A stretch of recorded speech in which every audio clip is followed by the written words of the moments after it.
Sans eux, Israël ne serait pas ce qu'il est. Ce sont les 69 grandes figures d'Israël. Leur histoire vous est présentée par Eve Bocara. Speak up.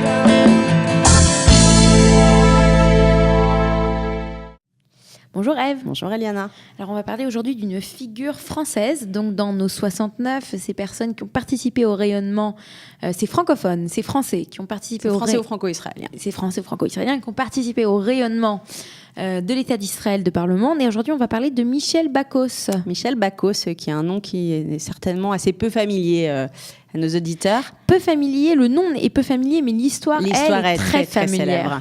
Très célèbre. Et Michel Bakos qui a aujourd'hui, je crois, 94 ans ou 95 ans. Jusqu'à 120 ans, comme on dit chez nous. Jusqu'à 120 ans, et qui est né en 1924 en Égypte, qui n'est pas juif, Michel Bakos, mais qui a fait beaucoup pour l'histoire, on va dire, un pan de l'histoire d'Israël, un événement qui est la prise d'otage de l'avion qui est relié le 27 juin 1976 Tel Aviv à Paris. Donc on parle de l'opération, en fait, ce qui va plus tard s'appeler l'opération Entebbe. On rappelle l'histoire. On a donc cet avion Air France qui vient de Tel Aviv et qui s'arrête, qui décolle d'Athènes en Grèce, qui part de Tel Aviv, qui s'arrête à Athènes et qui va continuer sur Paris. Mais quand le vol s'arrête à Athènes, nous avons des terroristes montent à des bord. Terroristes. Alors ce sont des terroristes un petit peu particuliers entre guillemets, puisque ce sont des Allemands. C'est 2 membres du Front populaire de libération de la Palestine et 2 Allemands qui sont membres d'un groupe révolutionnaire donc allemand. Zelen, qui s'appelle Zelen. Voilà, et qui en fait vont prendre le commandement de l'avion et qui détournent l'avion vers Benghazi, donc en Libye. Alors Bakos raconte, donc il a donné pas mal d'interviews récemment, Bakos. Il raconte 5 minutes après l'escale d'Athènes, on entend des cris. En ouvrant la porte du cockpit, l'ingénieur mécanicien tombe nez à nez avec un terroriste, un Allemand de la bande Bader, un pistolet dans une main, une grenade dégoupillée dans l'autre. Il lui met le canon de son pistolet sur la tempe, et à ce moment-là, on a compris que l'avion était détourné. Alors l'avion, non seulement il s'arrête d'abord en Libye, et puis ensuite il repart et il arrive dans l'aéroport international d'Entebbe, en Ouganda. Qui va accepter de recevoir l'avion officiellement pour raison humanitaire. Alors la position d'Ami Dada, elle n'est pas très claire. Elle a posé des problèmes. Après, c'est pas le sujet qui nous occupe, mais il n'a pas été. Voilà. Donc ensuite, faut rappeler que c'était un dictateur qui n'était pas le plus sympathique des hommes. Voilà. Mais quand cet avion donc arrive à Entebbe, d'un seul coup les terroristes font un petit tri assez intéressant qui rappelle des heures noires de l'histoire humaine. Voilà, ils vont opérer la pire des sélections. Ils vont décider de distinguer les otages juifs et les otages non juifs de l'avion et de libérer les otages non juifs. Donc ils vont prendre les passeports. On rappelle de tout le monde. qu'ils voulaient la libération de prisonniers palestiniens en partie. Donc, donc ils prennent les passeports de tous les passagers, ils regardent les noms qui ont une connotation juive et ils commencent donc à renvoyer les gens qui ne sont pas juifs. Et puis c'est à ce moment-là que notre capitaine Bakos, lui, il fait acte de bravoure. Et il décide de ne pas quitter les Juifs et il demande à son équipage, qui est absolument solidaire de lui, donc il laisse partir les otages non-juifs et il reste donc lui, en tant l'équipage. que non-juif, avec toute son équipe, reste sur place à Entebbe, alors que personne ne sait en fait ce qui va se passer et comment le sort quel va être le sort de ces hommes et de ces femmes qui sont sur place. Alors on le cite encore parce que c'est intéressant, il a beaucoup parlé très récemment, je ne sais pas pourquoi il s'est tu pendant toutes ces années, mais donc il dit récemment « Je savais parfaitement ce que cette séparation signifiait entre les juifs et les non-juifs. Et je savais ce qui attendait les otages. Je n'allais pas m'enfuir et abandonner mes passagers à leur sort, même si moi-même je pouvais être libérée.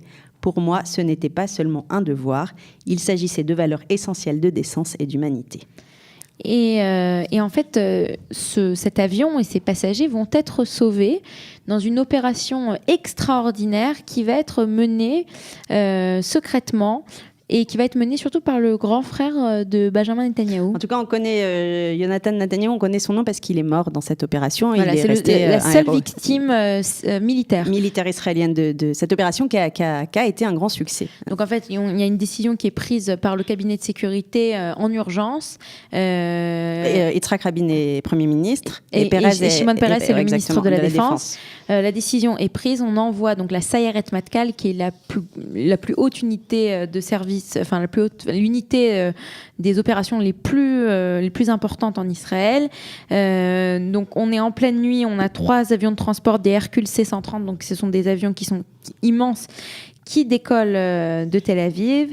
Il décolle de la base de Sharm el-Sheikh à cette époque-là. Qui est sous contrôle israélien. Sous contrôle israélien, donc dans le sud, dans le Sinaï. Ils arrivent donc à leur bord, il y a une centaine de militaires israéliens de ce commando d'élite. Et puis ils arrivent à basse altitude et ils arrivent donc à Entebbe. Ils atterrissent à 11h. Alors pour la petite histoire, ils ont donc dans leurs avions ils ont prévu ils ont pris avec eux une limousine qui ressemble à la limousine de notre Amin Dada.